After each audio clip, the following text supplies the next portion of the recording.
So imagine a type of training that improves your cardiorespiratory fitness, reduces your risk of type 2 diabetes, helps regulate your blood pressure, helps control your good cholesterol level, and for people who are trying to lose weight, helps you burn more calories in less time. Well, there is one, and it's called HIIT, High Intensity Interval Training, not to be confused with HIIT, high intensity training. Well, what is HIIT? This is a system of cardiovascular training that alternates between a period of high and light intensity. The high intensity, aka the work period, can range from an intensity of moderate to challenging to even more challenging, depending on how long you've been doing this type of training. And the light intensity, aka the recovery period, can range from light to moderate intensity. So here's how you actually perform this type of training. First, you pick a type of exercise that allows you to alternate between high and light intensity. So this can include walking, jogging, running, swimming, the elliptical machine, or any type of cardio machine. Next, you want to figure out how much time you want to spend on your work and recovery interval. And completing a single work and recovery interval is equal to a bout. It's just a fancy term. You can also call that a cycle or a round, but you get the idea. And so for this HIIT, I chose a 60-second work and a 90-second recovery. And I'm going to do that for 8 bouts or 8 rounds. So if we track the time of 8 bouts, that is equal to a 20 minutes. So I guess you could say overall I'm doing a 20-minute HIIT workout. For the warm-up, we're going to do about 5 to 7 minutes of the exercise that you chose. So if you're going to do jogging, you want to make sure you're warming up with jogging. If you're going to do biking, you want to make sure you're warming up with biking. Straightforward. The warm-up and cool-down are not really counted as part of the HIIT time. What you really count is the period of high and low intensity. And so right after the warm-up, I'm going to go into my first work interval, and I'm going to make it very challenging. After the work interval, I went to my recovery interval.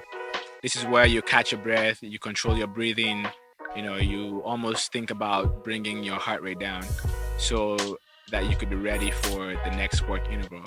And after this bout, I did about 7 more bouts with the same time and intensity level. And then I moved on to my cool down.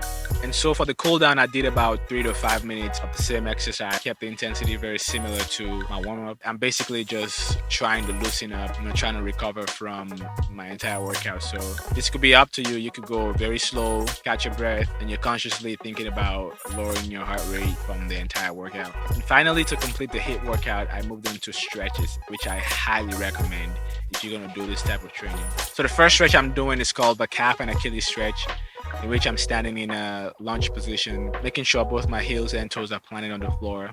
And I'm slightly leaning forward, and I'm maintaining a slight bend in the front and back leg. You can actually feel the Achilles tendon stretch, feel it all the way up to the soleus muscle.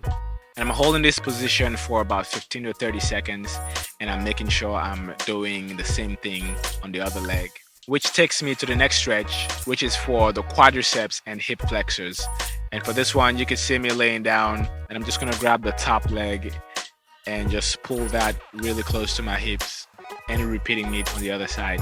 And next I moved on to the half-straddle stretch, in which I'm in a seated position with one leg straight and the other bent. I'm kind of leaning forward to touch the ankle of the leg that's straight, just making sure I maintain that stretch the whole time. And again, I'm holding this position for about 15 to 30 seconds. So next I moved on to the lower back stretch. And in this one, I lay flat on my back and grab the back of the knee of both legs and just pull them towards the chest while keeping a slight bend. And I can really feel that on the lower back area. As usual, I'm holding that for about 15 to 30 seconds. Lastly, I'm moving on to the abdominal and chest stretch, in which I'm laying in a prone position and I am slowly lifting up my shoulders and chest from the ground. I'm feeling that stretch on my upper body. I'm tilting my head slightly backwards just to stretch the spinal area as well. So how do you do progressive overload on this type of training? Well, it's very simple. All you have to do is increase the work interval of the workout or perform more bouts.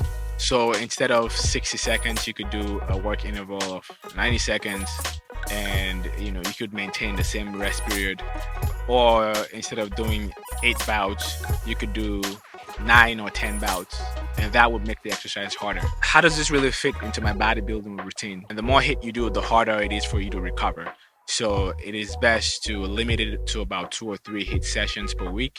If you still want to do cardio, you could do steady state cardio, like just walking. So that way you give yourself time to recover from your HIIT and your bodybuilding workout. So I guess that's it for high intensity interval training. And if you enjoyed the video, don't forget to like, comment, and subscribe, because this will help with the algorithm. Thanks for watching, and I'll see you in the next video. So what am I gonna do with my life now? Oh, I guess I have to edit the video. Okay. Yeah, I'm just gonna do that.